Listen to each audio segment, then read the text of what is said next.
So were you disappointed with the actual revelation of what was like who? So here's the other thing, right? So the Gorge. So it's basically genetic research. I don't remember exactly if it was the Americans or the British or the Allies or what it was, right? But they were working on an alternative to the nuclear bomb, and it was like a biochemical weapon, right? Some kind of virus or something. And it turns out that it's the T virus from Resident Evil that just kind of hacks all DNA and merges all DNA and kind of sends it haywire. And so any living thing exposed to this agent is kind of merged. So plant and animals and people all merge together and kind of create these abominations. And on one level, I really like this because it's kind of reminded me of The Thing a little bit.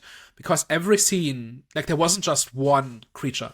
Every scene there was a different creature. We do see like the Hollow Man. We see them maybe 2 or 3 times, but we see kind of these soldiers that were sent in that were hijacked. We see this carnivorous, like this flesh-eating plant that basically just a rib cage and sinew and whatever else. There's like these spiders that grow out of human skulls that swarm at them. Like there's a whole bunch of different stuff. I think there's like caterpillars or like giant, like meter long caterpillars on the trees. So in every scene, there's a different creature. And then they get into this control room or a reactor room or something. And it's just goo, piles and piles of just flesh, right? And that kind of just writhes around and tries to grab them and whatever. At that point, it's completely shapeless. This is like everything has just been assimilated into this homogeneous blob, right?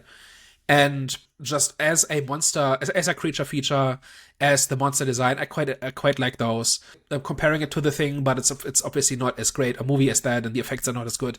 But it's like the same kind of thing where every scene is something new, right? And you keep discovering things together with the characters, right? So like you've seen the monster once, and then you see the same thing again for an hour. The real big problem with it, I think, is that it's so generic. It's just evil corporation doing evil corporation things. It's like, can you not come up with anything else? Like I think it's much more interesting if it's just a mistake somebody made 80 years ago, and we've been cleaning it up ever since, right? Like that would be more interesting.